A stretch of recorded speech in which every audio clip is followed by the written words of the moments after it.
চট্টগ্রামে বন্যা পরিস্থিতি ভয়াবহ রূপ নিয়েছে। পানিবন্দী হয়ে পড়েছে জেলার অন্তত ৮ লাখ মানুষ। দেখা দিয়েছে খাবার ও বিশুদ্ধ পানির সংকট। ভেঙে পড়েছে স্যানিটেশন ব্যবস্থা।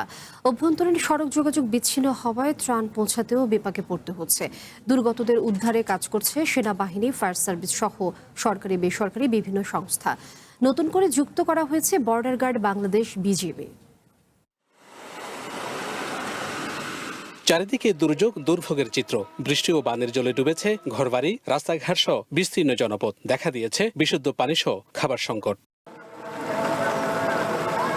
আবহাওয়ার ৩ নম্বর সতর্ক সংকেত উঠে গেলেও চট্টগ্রামে বন্যা পরিস্থিতি এখনো অপরিবর্তিত। পানিবন্দী হয়ে চরম দুর্ভোগে পড়েছেন জেলার প্রায় ২ লাখ পরিবার। ভেঙে পড়েছে সড়ক যোগাযোগ, অনেক এলাকায় নেই বিদ্যুৎ। দুর্গতদের উদ্ধার, পুনর্বাসন ও ত্রাণ কার্যক্রমে যোগ দিয়েছে সেনাবাহিনী। অনেক কষ্ট মানে দুফা অনেক কষ্ট করে গাড়ি ছিল একটা আনছে আর কি, এটা দিয়ে রান্না করছে।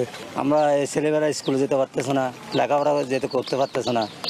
এখানে ঘরের ভিতরেও পানি, আমরা রান্না বান্না করে খাওয়ার মতো এরকম কোনো কিছু নেই। প্রশাসন ও স্থানীয় সূত্র বলছে, সাতকানিয়া, বাঁশখালী সহ ৫ উপজেলায় অন্তত ৮ লাখ লোক পানিবন্দী হয়ে মানবেতর জীবনযাপন করছেন।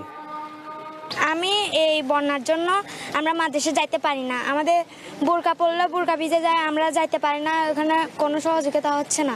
অনেক পানি, এখানে পানিতে আমরা যেতে অনেক কষ্ট হয়। এই বর্ষার শুরু হয়ে গেছে, এখানে জল অবস্থা এইভাবে চলতেছি। কাপড় চোপড় সবসময় মসজিদে যাওয়ার সময় কাপড় ভিজে যায়।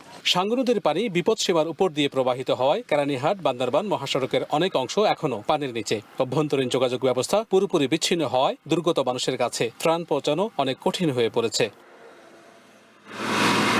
বন্যা পরিস্থিতি মোকাবেলায় স্থানীয় প্রশাসনের পাশাপাশি কাজ করছে সেনাবাহিনী, ফায়ার সার্ভিস সহ বিভিন্ন স্বেচ্ছাসেবী সংগঠন। নতুন করে যুক্ত হচ্ছে বিজিবি। দুর্গতদের জন্য পর্যাপ্ত ত্রাণ ও নগদ অর্থ প্রস্তুত রাখা হয়েছে বলেও জানিয়েছে জেলা প্রশাসন। অতিবৃষ্টি আর পাহাড়ি ঢলে এখানকার অধিকাংশ গ্রামের অবস্থা এরকম হাঁটু থেকে কোমর সমান পানিতে তলিয়ে আছে।